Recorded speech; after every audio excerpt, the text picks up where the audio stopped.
Planète Sun.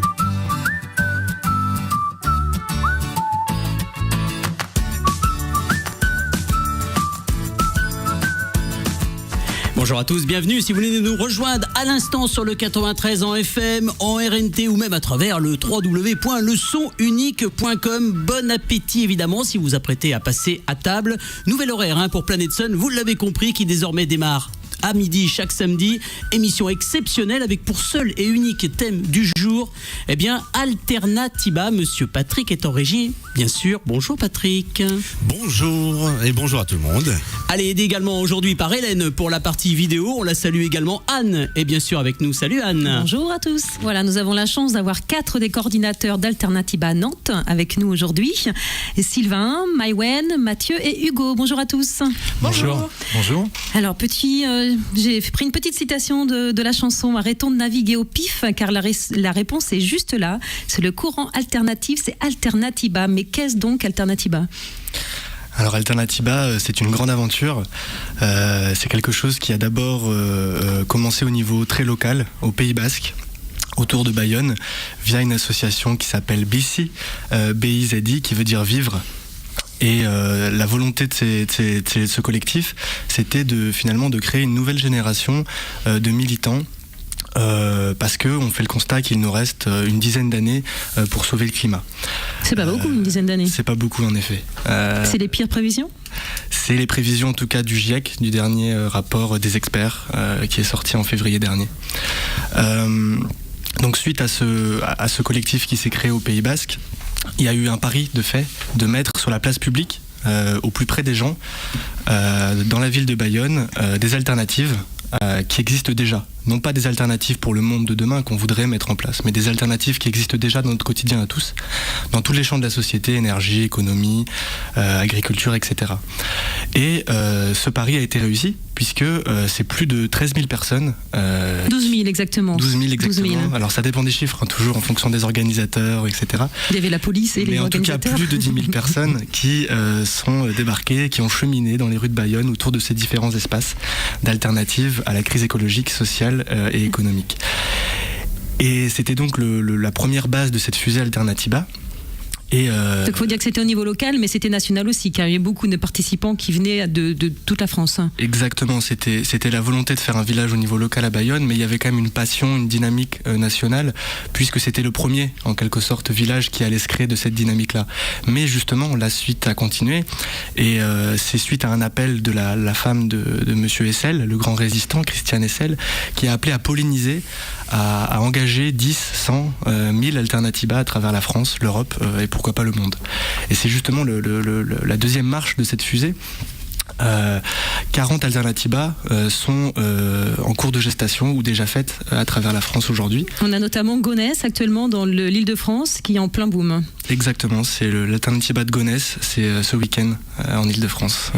Voilà, autour d'un grand projet inutile qui est la construction d'un centre commercial avec une piste de ski. Une piste de ski en Île-de-France, qui est très logique. Voilà. D'ailleurs, il y a des photos très amusantes qui tournent actuellement sur le Facebook d'Alternativa Gonesse où des gens sont en ski sur la pelouse.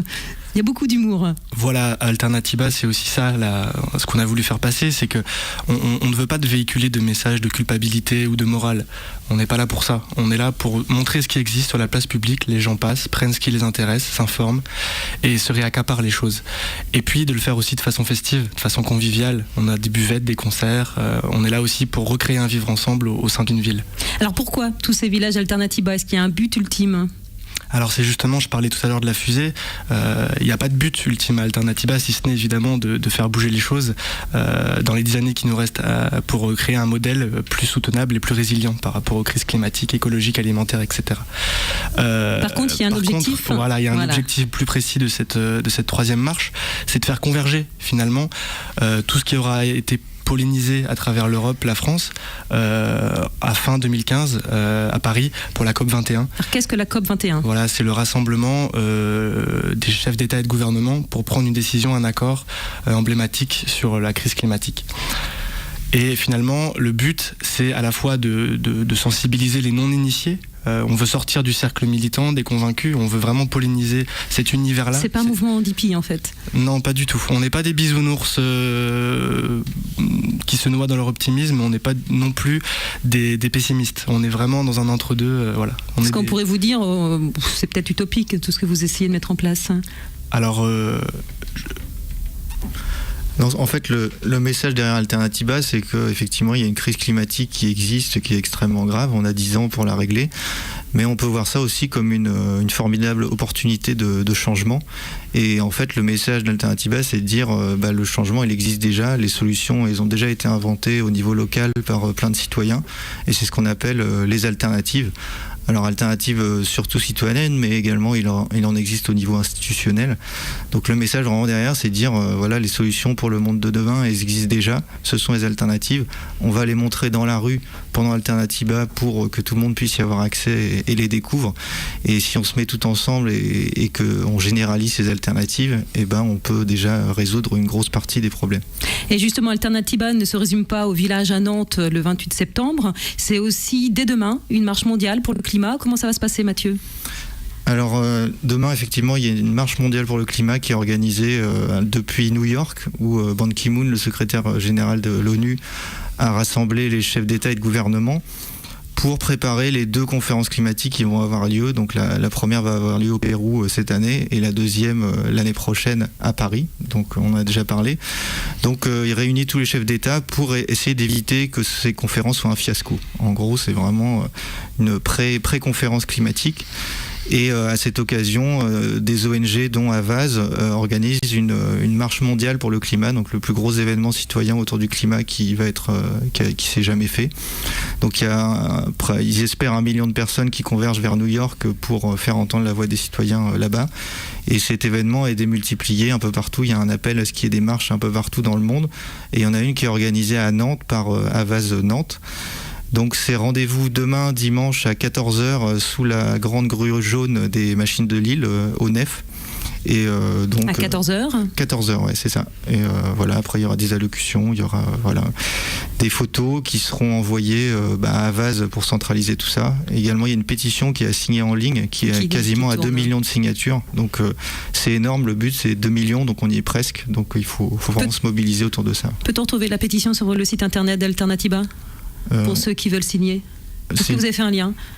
On a un lien sur un article qui a été publié hier sur la marche sur le pour climat. Ceux qui veulent retrouver la pétition signée, je vous invite à visiter la page internet d'alternatiba.eu/Nantes pour Nantes. Mais si vous voulez regarder ce qui se passe aussi en France et ailleurs, car il y aura des villages en Suisse et en Belgique, pour l'instant c'est ce qui est annoncé. Et pour parler de la France, on va jusqu'à Tahiti et aussi à La Réunion. Donc vraiment les choses bougent énormément. Comment le groupe nantais est né du coup? Parce que c'est du Pays Basque. Comment vous êtes regroupés un peu? Juste en deux mots, parce qu'après on va passer un petit peu de musique, mais pour savoir... en fait, on était quelques Nantais à avoir été Alternatiba Bayonne, donc on a vu l'énergie, la dynamique que ça pouvait créer, donc ça nous a donné envie de le faire à Nantes. Donc on a commencé ça en novembre de l'année dernière. Et petit à petit, on n'était que 4 ou 5 au début et ça a fait boule de neige. Et là, maintenant, on est une vingtaine dans le groupe vraiment central de l'organisation.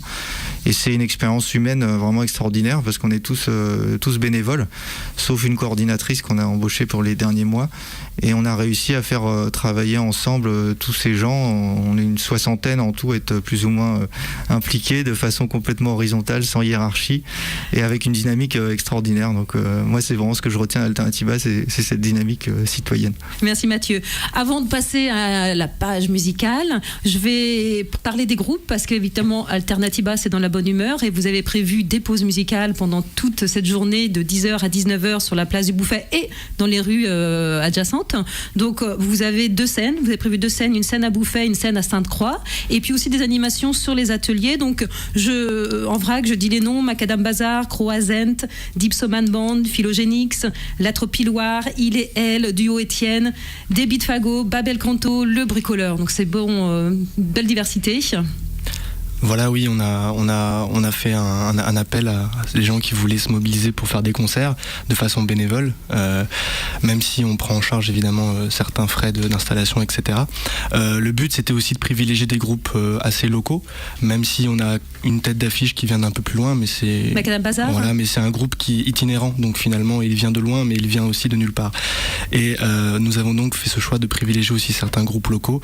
Et il y aura évidemment des affiches un peu plus importantes sur les deux scènes, mais aussi des musiciens qui se baladeront dans les rues et des animations avec des contes, des spectacles, etc. Mathieu, on te retrouve pour parler de l'organisation à Nantes, parce que c'est une sacrée organisation. Est-ce que vous avez une aide de la part de l'organisation basque, enfin de BICI, donc qui a monté cette alternative, un kit, quelque chose pour vous aider à monter? Oui, on a une grosse aide, heureusement. BICI a pris le temps de rédiger un kit méthodologique pour expliquer comment organiser un Alternatiba qui nous a été extrêmement précieux. Et ils organisent des réunions régulières entre les différents Alternatiba qui sont organisés en coordination européenne pour qu'on échange nos expériences, se donner des conseils, des avis, etc. Donc on est bien soutenu heureusement par eux depuis le départ. Ouais.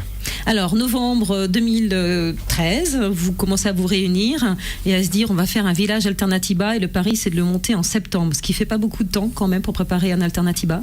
Comment ça s'est passé? À ce moment-là, on savait même pas qu'on allait le monter en septembre, on avait juste l'idée. On a su qu'on allait le monter en septembre tout début 2014, quand on a commencé à se réunir de façon un peu plus opérationnelle. Au début, on imaginait faire un Alternatiba à petite échelle pour voir comment c'était, comment on pouvait l'organiser, etc. Et le truc, c'est qu'à Nantes, il y a une vie associative, il y a un foisonnement d'alternatives absolument impressionnant. Et on a été débordé finalement par la réponse de toutes ces alternatives qui voulaient y être. Il y a un enthousiasme, une dynamique incroyable dès le début. Mais comment avez-vous fait pour communiquer avec toutes ces personnes porteuses alternatives ou associations? On a organisé début février un forum ouvert. Donc c'est une grande réunion sans ordre du jour où tout le monde vient, parle, donne des idées, etc. Une espèce de brainstorming géant. Et à l'issue de ça, on a décidé de se lancer dans Alternatiba. On avait déjà réuni différentes personnes qui étaient à même de prendre en charge certaines choses. Et tout s'est fait en fait de façon horizontale en partant de la base, puisqu'on était tous bénévoles. On s'est organisé en groupes autonomes qui géraient les différents aspects du village. Donc on avait des groupes thématiques qui géraient le contenu. En fait, le but c'était de rassembler le contenu des propositions de stands, d'animation, de projections, etc. Donc on a 10 groupes thématiques: alimentation, habitat, transport, etc. Tout à l'heure, voilà, qui couvrent en fait tous les aspects de la vie quotidienne des gens finalement. Et donc c'est eux qui ont fourni la substance d'Alternatiba en fait, qui ont fait remonter à partir de leur réseau, à partir des gens qui connaissaient, des idées et plein de contenu pour Alternatiba. Donc ça, c'était un énorme travail. Et à côté de ça, il y avait des commissions transversales, communication, contenu, logistique, relations publiques et bénévoles, qui se chargeait un peu de mettre tout en musique pour les commissions thématiques finalement. Et donc de prévoir l'organisation concrète du village et puis d'agréger tout le contenu qui remontait des commissions thématiques. Donc c'était un peu, ça c'est une méthode qu'on a héritée de BICI. C'est une méthode qui est extrêmement puissante parce que ça permet d'intégrer beaucoup de gens de façon relativement souple. Par contre, c'est très demandeur en temps pour fusionner toutes les infos et faire un truc cohérent, quoi. Donc ça a très très bien marché. On est débordé par le succès de la manifestation. On est complètement dans l'urgence. Combien d'associations et de personnes ont répondu on a à peu près 130 organisations qui ont répondu présents. On a 200 bénévoles qui sont inscrits d'ores et déjà. Donc c'est énorme, c'est pas aussi gros que celui de Bayonne, mais on n'en est pas loin, quoi. Donc pour un coup d'essai, un petit début en 9 mois. C'est un coup de maître. Je sais pas si c'est un coup de maître, parce que là on est vraiment dans l'urgence totale en ce moment, mais en tout cas on est super heureux de voir la dynamique qu'il y a autour de ça, quoi. Qui dit gros événement dit nerf de la guerre, l'argent. Comment vous faites? Vous avez demandé des subventions, vous avez l'appui de la métropole nantaise, de la ville de Nantes? Alors on a demandé des subventions, on est financé à 50% par des financements citoyens, parce qu'on a lancé un financement participatif, on a eu des dons, on a eu une grosse mobilisation financière citoyenne, et l'autre moitié c'est effectivement des institutions. Donc on a une promesse de subvention de Nantes Métropole, le Conseil général nous a d'ores et déjà attribué une subvention, on a une demande en cours au Conseil régional, donc voilà, on a essayé de demander un peu à tout le monde pour assurer l'organisation de l'événement. Qu'est-ce qui reste à préparer à J-8 de l'événement? Tout est prêt déjà? Bien sûr, tout est frais, là, on se détend. Non, il reste énormément de choses à préparer. Cet après-midi, il y a un grand après-midi bricolage, décoration au Solilab pour finaliser toute la déco, les affiches, les banderoles, etc. La signalétique. La signalétique, voilà, c'est un gros boulot. Et puis on a la logistique qui est en train d'être calée, voilà, les barnums, tout ça. Comment faire décharger une centaine de stands dans le buffet entre 7h et 9h du matin dimanche. Ce genre de détails tout à fait triviaux. Et puis, on est en train de mettre la dernière main aux opérations de com, les communiqués de presse, conférences de presse, interventions dans la presse. On a un gros travail également de communication au niveau du tractage dans les marchés, dans tous les événements publics, parce qu'en fait, Alternatiba, il faut insister là-dessus, c'est un événement qui s'adresse aux citoyens, au grand public. Et on veut sortir de notre sphère de militants, on veut aller vers le grand public, donc c'est pour ça que on va dans tous les lieux publics, et on parle aux gens pour leur expliquer ce que c'est, parce que comme c'est nouveau à Nantes, il n'y a pas d'antériorité, donc on fait un gros travail de pédagogie, d'expliquer que ça va être une grande fête populaire, que ça va être joyeux, que ça va être super, voilà, dans les rues du Bouffay.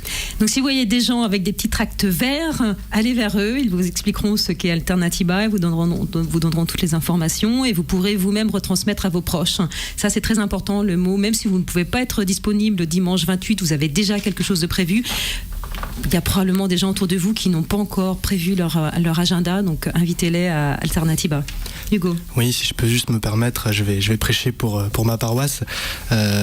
Donc Mathieu l'a dit, on a une opération de crowdfunding, donc de financement participatif en ligne sur la plateforme Goteo, qui est aussi une plateforme du Pays Basque. C'était un pari aussi finalement, on avait 40 jours pour toucher 4 000 €. En plein été, en plein mois d'août, en plein mois de juillet, et on a réussi. Vide. Et on a réussi, donc on a eu ces 4 000 €. Il faut savoir que évidemment, on ne demande pas que de l'argent aux gens. En échange, on propose des récompenses, des rétributions, des choses drôles, originales, des paniers bio, des guides justement pour monter des villages, des guides bio de tous les producteurs bio de la région. On propose aussi des cours de yoga du rire, etc., des initiations à l'accordéon. Enfin, on a fait travailler vraiment la créativité des gens qui nous entourent pour faire remonter ça. Et aujourd'hui, on a 40 nouveaux jours, enfin maintenant 30, pour peut-être, pourquoi pas, soyons fous, toucher les 6 000 € de crowdfunding. Voilà, je voulais juste rappeler ça. Et évidemment, c'est disponible sur notre site. Il y a un lien pour se diriger vers cette plateforme et participer. Voilà, donc toutes les informations sur alternatiba.eu/Nantes. Je le répète. On fait une pause musicale. Oui. Absolument, avec Dipsoman Band. On va changer un peu de style, on va aller vers le côté un peu rock, blues, rock and roll, avec le titre Yo Yo Man dans Planet Sun.